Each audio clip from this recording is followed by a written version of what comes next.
I'm gonna be honest with you guys. I don't really like Kantiss. She's not one of my favorite characters, and I don't ship her with anyone in general. But today, we're talking about what if she joined the Capitol.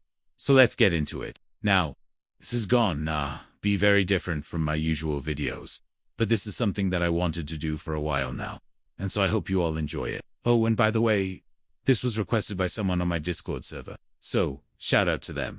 I'll pin the request in the comments. Oh, also, there will be spoilers for the entire Hunger Games series, and if you haven't watched the movies or read the books, then do want to complain to me about spoilers in the comments, because I gave you guys fair warning.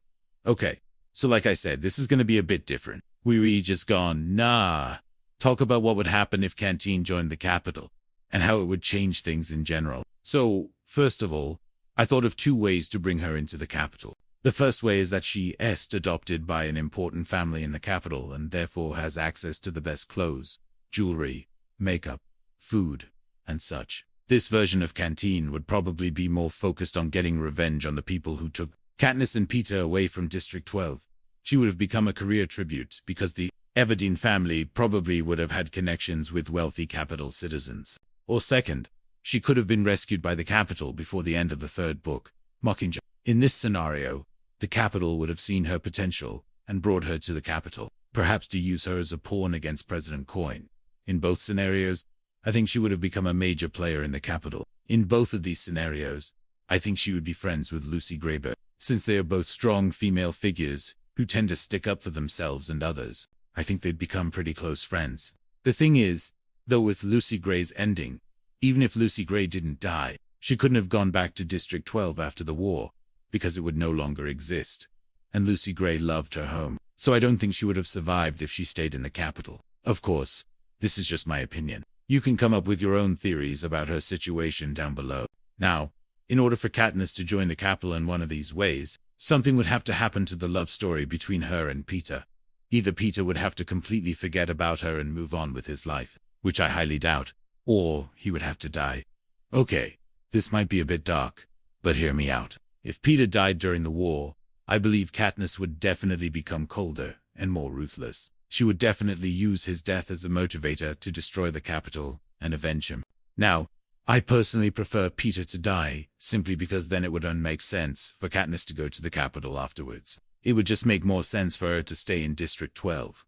I just feel like the Peeta that would survive this whole thing would never be the same. He would probably be too broken, traumatized, and mentally unstable to ever go back to normal. Whereas if he were to die, it would be easier for Katniss to move on. I mean, she did love Gale, and I know that a lot of people hate Gale, but I personally think that he was great. They could have gotten together in the end. Now, if Katniss goes to the Capitol, I feel like she would take Gale with her. After all, they did grow up together. He was her hunting partner, and she trusted him more than anyone else. Also, it would be kinda cool if he was there to keep her in check, because I feel like she would get carried away with all the power.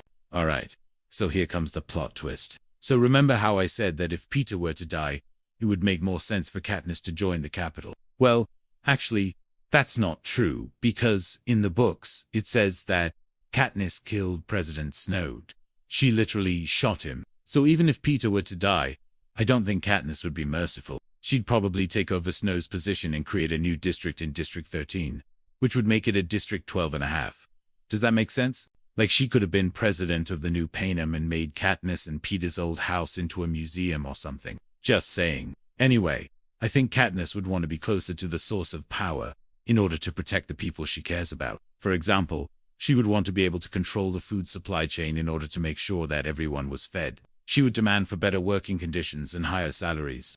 She would probably force the Capitol to pay for everyone's medical expenses and education. Basically, I think she would do whatever she could to help the lower classes in the districts. Now, President Coin wasn't exactly a good leader, but at least she cared about the districts. Katniss, however, was ruthless and would stop at nothing to achieve her goals. I think she would have done a much better job at leading District 13, and eventually all of Pain. However, I think she would have taken things too far. Let me explain. Katniss knew how horrible it felt to be controlled and manipulated by the Capitol. She was a Mockingjay after all. So I think she would start to rebel against the Capitol's rules in small ways. First, she would allow cameras in the living areas of the Capitol.